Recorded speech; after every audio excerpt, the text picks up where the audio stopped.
Hello बच्चों, let's see this question. 1 litre solution बनाया हमने, प्रिपेयर किया by mixing 61 gram benzoic acid with 72 gram sodium benzoate. And उसके बाद हमने क्या किया, उसके अंदर 300 ml of 1 molar HBr solution डाल दिया। तो पीएच बताने फाइनल सॉल्यूशन की। तो सबसे पहले तो हम ये देख लेते हैं बेटा कि number of moles of benzoic acid C6H5COOH benzoic acid, इसके नंबर ऑफ मोल क्या होंगे बेटा? Mass by molar mass, mass by molar mass. तो मास कितना लिया तुमने इसका? 61 ग्राम लिया बेटा। मोलर मास इसका कितना होता है बेटा? C6H5COH का 122। इसको सॉल्व किया तो ये आया मेरा 0.5 मोल्स। अब हम बात करते हैं number of moles of sodium benzoate C6H5COONA। तो ये आपका क्या है बेटा? वीक एसिड है and this is your salt. ठीक है, तो यहाँ पर भी जब मैंने इसके नंबर ऑफ मोल निकाले तो मास गिवन है 72 और इसका मोलर मास कितना होता है बेटा? 144। इसको भी जब सॉल्व किया तो 0.5 मोल्स हमारे पास आ गए। ठीक है, अब तुम एक बात देखो। अब हमारे पास इस सॉल्यूशन के अंदर देखो, ये मेरा ये सॉल्यूशन है। ठीक है, ये वॉल्यूम ऑफ 1 लीटर है। इसके अंदर मेरे पास नंबर ऑफ मोल्स है C6H5COH और नंबर ऑफ मोल्स है कुछ C6H5COON। अब हम क्या कर रहे हैं, बाहर से इसके अंदर बेटा 300 ml ऐड कर रहे हैं 1.0 मोलर HBr। ये मैंने बाहर से इसके अंदर ऐड किया। ठीक है, तो अब आप देख सकते हैं HBr क्या है बेटा? मेरा स्ट्रॉन्ग एसिड है। H plus plus Br minus में टूटेगा। ठीक है, अब ये HBr, इसके नंबर ऑफ मोल्स निकालते हैं। Number of moles of HBr is equal to molarity into volume. Molarity इसका 1 है और वॉल्यूम इसका 300 ml है बेटा। कितना है इसका वॉल्यूम? 300 ml है। ml को लीटर में कन्वर्ट करते हैं तो इट विल बी, 2 जीरो से जो कैंसिल, 0.3 मोल्स आ गए। ठीक है, अब देखो इस सॉल्यूशन के अंदर, इस डब्बे के अंदर बेटा क्या क्या प्रेजेंट है। क्योंकि तुम्हारा सॉल्ट है बेटा, और सॉल्ट भी क्या होते हैं? स्ट्रॉन्ग इलेक्ट्रोलाइट्स होते हैं। सॉल्ट क्या होते हैं आपके बेटा? स्ट्रॉन्ग इलेक्ट्रोलाइट्स होते हैं। तो अब इस डब्बे के अंदर क्या क्या बन रहा है? C6H5COON जो सॉल्ट था डब्बे में, वो भी टूट के C6H5COO negative plus Na positive बना रहा है। जो मैंने HBr डाला था वो भी स्ट्रॉन्ग एसिड है, तो वो H plus plus Br minus में टूट रहा है। ठीक है, और ये C6H5COH है, ये मेरा वीक एसिड है। ठीक है, बट ये this is strong acid and this is your strong electrolyte salt है बेटा, तो स्ट्रांगली टूटेगा। ठीक है, अब क्या होगा, अगर HBr 0.03 मोल था बेटा, तो ये भी 0.03 मोल बनेगा, है ना? और Br माइनस भी 0.03 मोल बनेगा। अब जब ये दोनों एक ही सॉल्यूशन में पड़े हैं तो ये Br माइनस रिएक्ट कर जाएगा बेटा इस Na प्लस के साथ, और ये जो H प्लस है ये भी रिएक्ट कर जाएगा किसके साथ? C6H5CO नेगेटिव के साथ, टू मेक बेंजोइक एसिड। ठीक है, C6H5COO negative plus H plus react करके क्या बना लेगा? C6H5COOH।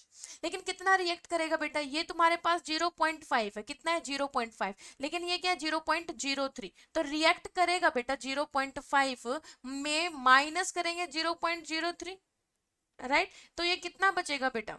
कितना बचेगा? 0.5 माइनस 0. अगर 03 की 0.3, सॉरी बेटा 0.03 नहीं है, दिस इज 0.3, 0.3। ठीक है, तो जब 0.3 जाएगा तो 0.2 बचेगा, यानी कि सॉल्यूशन के अंदर जो मेरा सॉल्ट बचा है ये 0.2 मोल बचा है, और ये 0.3 बन गया, ये 0.3 बन गया। किसके साथ रिएक्ट करके? ये आपस में रिएक्ट करके NaBr भी 0.3 मोल बन गया, ये भी 0.3 मोल बन गया। तो यहाँ पर अगर मैं बात करूं सॉल्यूशन के अंदर, अब टोटल C6H5COOH के मोल कितने हैं? पहले कितने थे बेटा? यहाँ पर 0.5 निकाला, बाद में और कितना बन गया बेटा? 0.3 बन चुका है, बिकॉज यहाँ HBr से जो H प्लस 0.3 आया वो इसके C6H5CO नेगेटिव के जो 0.5 मोल्स थे उनके साथ रिएक्ट कर चुका है। तो 0.5 मोल के साथ रिएक्ट कर रहा था, लेकिन 0.3 ही रिएक्ट कर सकता है बेटा। ठीक है, 3 ही रिएक्ट करेगा, तो ये बन जाएगा ये वाला, और 0.2 ये बचा रह जाएगा। ठीक है, तो यहाँ पर बेंजोइक एसिड के टोटल नंबर ऑफ मोल 0.8 आए बेटा। इसके कितने मोल आए आपके? कितना बचा ये 0.5 डिसोशिएट हो रहा था ना, लेकिन अब बचा कितना? क्योंकि 0.3 तो ये रिएक्ट कर चुका है यहाँ इस रिएक्शन में, तो ये बचा नंबर ऑफ मोल C6H5COONA, ये बच गया बेटा 0.5 माइनस 0.3 इज इक्वल टू 0.2 मोल बच चुका है। ठीक है बेटा। बाकी और इस रिएक्शन के अंदर कुछ भी नहीं बचा है, देखो जरा, HBr पूरा डिसोशिएट हो ही गया था HBr H plus Br minus में, ये Br minus completely Na plus के साथ रिएक्ट कर चुका, ये H plus completely C6H5CO minus के साथ रिएक्ट कर चुका। यानी कि अब तुम्हारे सॉल्यूशन के अंदर या तो ये सॉल्ट प्रेजेंट है या तो फिर ये एसिड प्रेजेंट है बेटा। तो आप देख सकते हैं this is the weak acid and this is the salt of this weak acid with strong base बेटा।